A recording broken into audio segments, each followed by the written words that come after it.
अब हम देखते हैं कि चीन ने यह आक्रामक नीति क्यों अपनाया है। यह तो तय है कि इसकी तैयारी चीन काफी दिनों से कर रहा था। एक बात इस बार और हुई कि हर बार ठंड खत्म होने के बाद मार्च अप्रैल में भारतीय सेना इन क्षेत्रों में, एलएसी के क्षेत्रों में नियमित सैन्य अभ्यास करती थी। इस साल कोरोना के कारण इस तरह का अभ्यास नहीं हो पाया। लगता है चीन ने इसका फायदा उठाया। अब हम चीन के आक्रामक नीति की बात कर रहे हैं। कमोबेश चीन में 62 जैसी ही स्थिति है। कोरोना के कारण उनकी अर्थव्यवस्था कमजोर पड़ी है। देश में असंतोष बढ़ा है। यह असंतोष जनता में भी है और वहां की रूलिंग कम्युनिस्ट पार्टी में भी है। शी जिनपिंग फिर इस असंतोष को राष्ट्रवाद की तरफ मोड़ना चाहते हैं और इसीलिए वे आक्रामक नीति का सहारा लेते हैं। दूसरी बात, विगत कुछ वर्षों में चीन एक शक्तिशाली सैन्य और आर्थिक शक्ति के रूप में उभरा है और इस मौके का फायदा वो अपनी मर्जी से अपनी सीमा के निर्धारण के रूप में करना चाहता है। इसलिए हम देखते हैं कि चीन न सिर्फ भारत के साथ तनाव कर रहा है, बल्कि दक्षिणी चीन सागर, Vietnam, Australia, Philippines, Hong Kong, Taiwan, Tibet सभी के साथ आक्रामक नीति अपना रहा है। इसके बाद हमको लगता है कि चीन कोरोना से भी अन्य देश के तुलना में कुछ जल्दी निपट लिया, जबकि बाकी विश्व अभी कोरोना से बुरी तरह प्रभावित है और कोरोना से लड़ने के प्रयास में लगे हुए हैं। चीन इसका भी फायदा उठाना चाह रहा है। साथ ही अमेरिका की स्थिति भी कमजोर है। वहां कोरोना का सबसे घातक प्रभाव हुआ है। उनकी अर्थव्यवस्था कमजोर हो रही है। बेरोजगारी की स्थिति भयानक है। ऐसे में चीन को अमेरिका की तरफ से भी किसी प्रतिक्रिया का कोई डर नहीं है। अब बात आती है कि इस चीन के आक्रामक नीति में भारत की भी भूमिका है क्या। एक भूमिका यह है कि भारत सीमावर्ती क्षेत्रों में आधारभूत संरचना का तेजी से निर्माण कर रहा है और यह बात चीन को खटक रही है, विशेष रूप से डीएसडीबीओ रोड और उसके साथ बन रहा फीडर रोड। इसके साथ साथ हम देखते हैं कि पिछले साल कश्मीर के भौगोलिक की स्थिति में भी भारत ने बदलाव किया है और लद्दाख को केंद्र शासित प्रदेश के रूप में दर्जा दिया है। उस दरमियान संसद में हमने अपने पूर्व के जो हमारा विचार है उसको दोहराया है कि अक्साई चीन भारत का हिस्सा है और हम इसे लेकर रहेंगे। लगता है यह बात चीन को नागवार गुजरी और उसने तैयारी की और ठंड के खत्म होने का इंतजार किया और उसके बाद इस तरह के आक्रामक नीति का सहारा दिया। तो कह सकते हैं कि चीन ने कश्मीर का जो हमने स्टेटस बदला उसको गलत तरीके से समझा, क्योंकि ये भारत का आंतरिक मामला था और जो भी परिवर्तन कश्मीर में किए गए हैं उससे उसके सीमा रेखा में कोई परिवर्तन नहीं हुआ।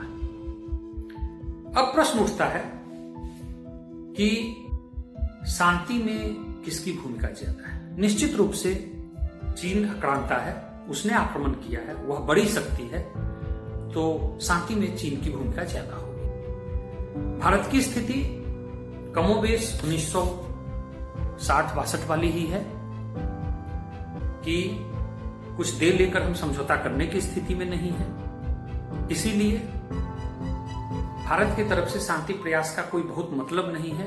अगर चीन के मन में आक्रामक नीति है तो भारत की तरफ से हम चाहे जितना भी प्रयास कर लें चीन उसको नहीं मानेगा और वो अपनी नीति पर कायम रहेगा। इसीलिए वर्तमान स्थिति में अगर शांति आएगी तो वो चीन की तरफ से ही आएगी।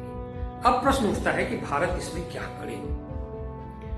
निश्चित रूप से जो कूटनीतिक संबंध है वो कायम रहने चाहिए, बातचीत चलता रहना चाहिए।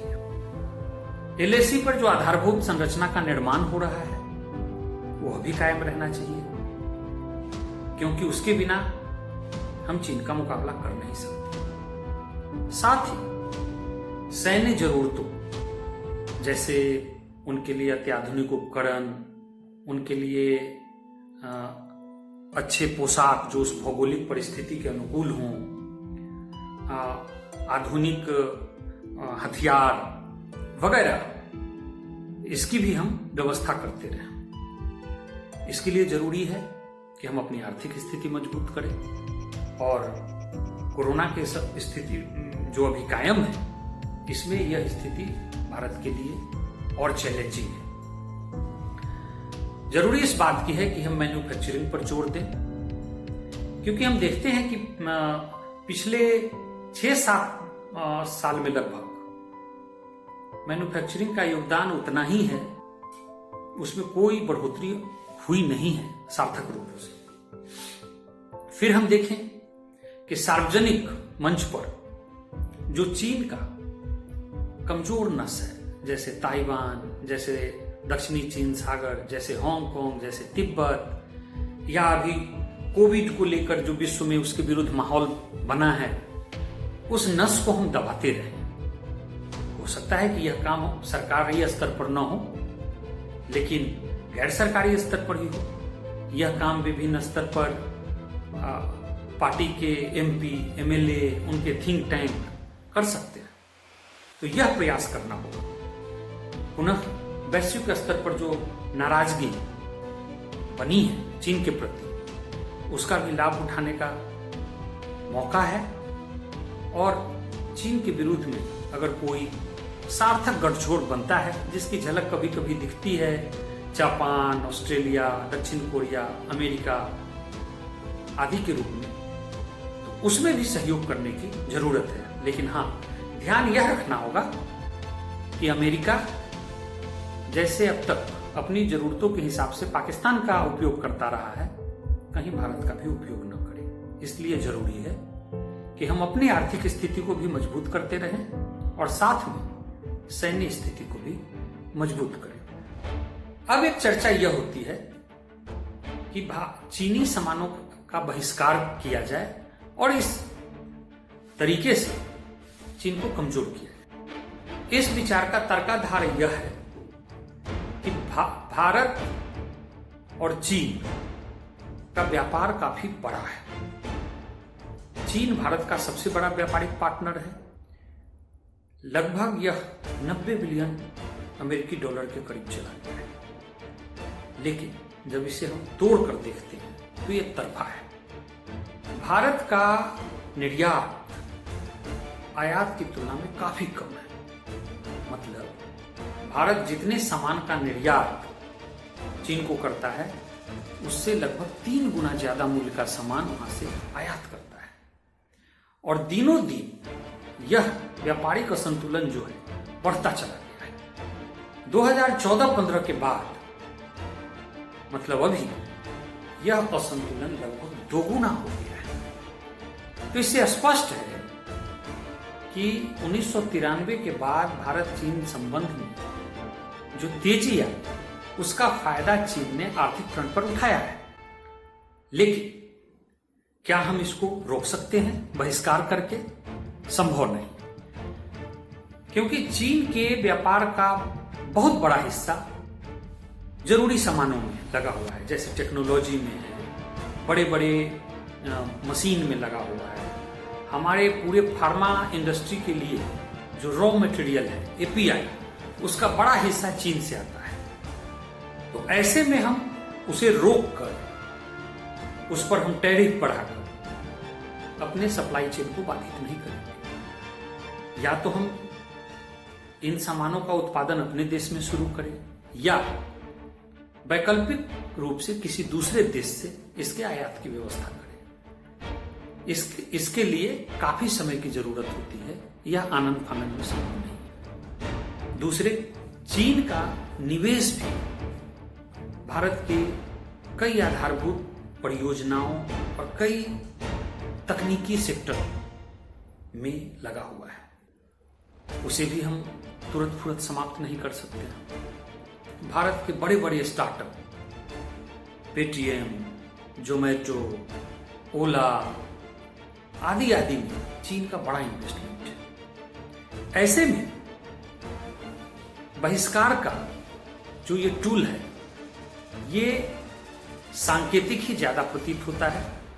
इसका व्यवहारिक पक्ष भारत में मैन्युफैक्चरिंग को बिना बढ़ावा दिए हुए संभव नहीं है। और हम देखते हैं कि सरकार के कई घोषणा, make in India, made in India, आत्मनिर्भर भारत के बावजूद भी मैन्युफैक्चरिंग में कोई बहुत ज्यादा सुधार, विकास नहीं हुआ है। इसके लिए हमको यहाँ पर कई नियम को सुधारने पड़ेंगे, इंफ्रास्ट्रक्चर उनके लिए बढ़ाना पड़ेगा, आदि आदि। ऐसे में जरूरी यह है कि हम अपने यहाँ प्रोडक्शन बढ़ाएं और इस व्यापार के असंतुलन को कम करें।